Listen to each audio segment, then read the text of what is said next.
I just can't get around why it's priced so high.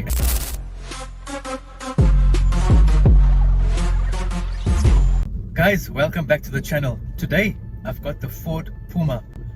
Now guys, Puma is not just for clothing, but apparently it's also for cars. But guys, please note, Puma doesn't make this car. It is Ford. It's a Ford Puma or Puma, however you'd like to call it. Now I do have some mixed feelings about this car. When I was researching it, the specs looked very nice. The car is decent. It's I wouldn't say it's something that's outstanding. It's decently looking, but the only problem, I'd say the biggest disadvantage, is the price. Now before I tell you what the price is, Ford has come into this segment, went with a car like this and called it an SUV. Right now when you look at it, immediately it will not look like an SUV, although Ford is saying that it is. When you're sitting in it, it's more like you're on a car with not much ground clearance. Now automatically when you have a SUV, you think ground clearance. Now this Ford Puma, I'll say Puma, I'm a bit more comfortable saying that, it has 164 millimeters of ground clearance. Now that is quite low, and you don't feel like you're very elevated. A car similar in this segment would probably be like the CX-3. I would put it in a similar price category to the Opel Mokka and the Nissan Qashqai as well. Now the Qashqai was a good car, just also priced too high. The Opel Mokka, it's a nice car as well, drives more like a hatch than an SUV, and also priced very high. Now this Ford Puma, it's the same story guys. It has some good features. I mean, power tailgate, average kind of power, leather seating, adaptive cruise control. I just can't get around why it's priced so high. And I'm currently driving the ST line, so that's the top of the range. It's 610,000 rand, and the entry level is 570,000. Now I will explain to you what you're getting for the extra 40,000. I mean, if you are going to buy this and you're going to pay 570 for the car, you might as well just take the 40,000 difference. It's already, I'd say this car is already overpriced for the segment as a whole, because you're competing with cars like, in a similar compact SUV segment, you're competing with CX-30 Mazda, you're competing with the Kia Sonet. I mean, the Kia Seltos, which I had recently, which I published on the video quite recently, is in the same category as this, and the price is very similar, and it's bigger and it's a bit high, and that actually feels like an SUV. This one doesn't feel like an SUV, and it is rather disappointing. This Ford, you would think it's a smaller car, and it's a 1 liter turbo, so you would think it is a bit more fuel efficient, but actually not the case.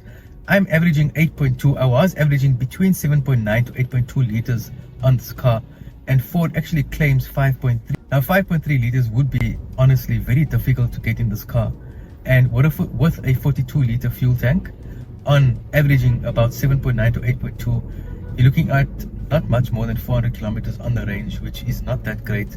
And 42 liters for a car that claims to be an SUV is not very good. Now I'm not bashing the Ford brand. I mean, Ford does have some epic cars, like the Ford EcoSport is absolutely amazing. The Ford Ranger series is very good, but I think that Ford got it wrong. I mean, they're not the only ones. I mean, Opel got it wrong with the Mokka, I would say, according to the price point.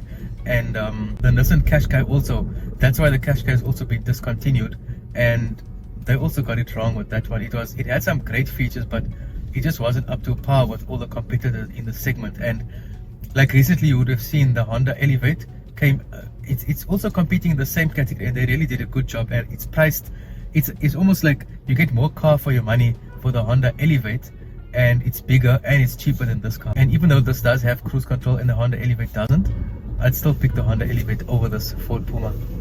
Now guys, you heard the price, but still stick around, because have a look at, you can't just look at the price and decide you're not going to buy, because you might be in this price segment. You might be in the price segment of 600 to 700,000, and or should I say 500 to 700,000, and this could be one of your options if you loyal to the Ford brand, and you want something that Ford has made, because maybe you got a Ranger, you want to complement your Ranger series with a car like this. I mean, by all means, go for it. So stick around, have a look at what this Ford Puma has to offer, and look at the exterior, look at the interior. I'll tell you how it drives. I had to tell you a lot about the price, and just tell you about all of the other cars in the series, because if you're looking to buy, you're probably going to be looking at those cars as well. Let me tell you first how this car drives. It drives average. It drives okay. It doesn't wow me. It doesn't have, well, it might have Apple CarPlay, but not wirelessly. And for an SUV and at this price, I would expect wireless Apple CarPlay, but it doesn't have it. You can connect via Bluetooth. That actually works quite well. It does have keyless entry, keyless access, and start to stop. That actually works very well. Car, you do have LED lights. It looks okay. It's not shaped like a Puma. It doesn't drive as fast as a Puma runs. Well, maybe it does. Acceleration of the Puma animal will probably be much faster than the car. You do have multiple drive modes. You have, let me just click through them now. You got Eco, you got Sport, you got Slippery mode, you got Trail mode, you got Normal mode, and Eco. And I was driving mainly on Eco. If you put it on Sport, it does feel nice to drive, but it doesn't have that super punchy feeling, which I would have expected in this ST line. Guys, you're paying so much for the car, right? And a reverse camera is optional. Now that shouldn't be optional at this price point. Definitely not. Ford, I don't know why the reverse camera is optional. It should just be standard on this car for the price that you're paying. You get rear PDC on the car. You do get LED lights. You get cruise control. It's a front wheel drive. I said it's 3 cylinders. It's a 1-liter turbo ST line, and this is automatic transmission. You do have 6 airbags, and you do have curtain airbags. So at least on safety, Ford has you covered. Now the entry level is 570,000. This one here is at 614. Now for that extra 40,000, let me break it down to you guys. You're getting mainly, there are some other differences, but the main 4 differences, sorry my fingers are covered, is you get sport suspension in this ST line, you get a panoramic sunroof, you get a powered tailgate, and you get leather seats, partial leather seats, not fully leather. In the entry level you're getting cloth. So those are the main differences in this car. It is a bit more lower to the ground than other compact SUVs. I would have expected it to feel a bit more better to drive, but it actually isn't. It handles corners quite well. I've driven it in the slippery roads, functions perfectly, and the handling wasn't an issue. So in terms of driving, it drives like a hatch. It's almost as if you're driving a Hyundai i20, but not in terms of speed, but just in terms of feel. And at this price point, the infotainment system is okay. It doesn't look anything fancy. You got your leather seats, panoramic sunroof. So at best, I'd say this car is just okay. It didn't wow me at all. I was actually quite disappointed when I saw the price. I mean, this should have been priced around the 400,000 mark and not more than that. 350 to 450, maybe max 490. But priced at this range, it's just not doing it for me, guys. And I was really quite excited to get into this Ford Puma, because mainly Ford has been coming out of bakkies. They haven't really brought out a car like this in a while. You got the Eco Sport, which is a very, very hot seller, and rightfully so. I would still pick this Ford Eco, well, the Ford Eco Sport above the Ford Puma. And yeah, so what do you guys think? Are you okay with the price point? Was I too harsh in this video by speaking about and chatting about the price so much? Or am I justified in saying that for a compact SUV at this price point, it just is too much? But if not, I mean, I'm open to your guys' comments. Please let me know. I love to hear what you guys say. And I do have 2 other Fords. Well, yeah, 2 other Fords that just come to my mind now on the channel, which is the Ford Ranger Tremor. Exceptionally great car, double cab, and sure, it is super comfortable, guys. That's something you have to check out if you're a Ford fan or a Ranger fan or a Bakkie fan. Even you coming from another brand, guys, check out that Ranger Tremor. It's really something to behold. And also I do have the Ford Eco Sport.